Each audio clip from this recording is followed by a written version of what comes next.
विनोद बाबू निकले एक गाँव में ऐसे टहर टहर जात रहे है के हम विनोद जब टहर टहर जात रहे गाँव में तो देखे एक दादा मोटकी मोटकी मोछ रखा है रख के रही भैंस।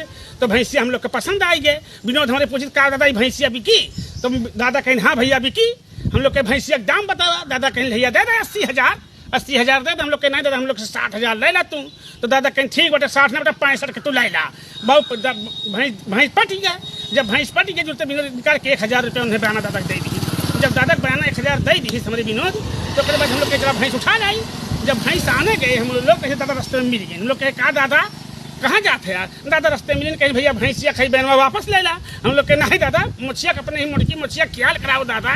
कहीं भैया मोछ के ना ख्याल करा दादा आजकल मोछ शौक के हुई भैया पहले वाली मोछ ना रही दादा। तो हम लोग कहे दादा ऐसा ना करा कहने भैया कलयुग में हमारे पे देखा थे जो कलयुग चलत बाटे पतो बेटवा भैया मालिक हुई गई दादा। हमें हमारे घरे को रोटियो ना दे हमारे भैया काहे हमारे बुढ़ापा खराब करे चाहते यार।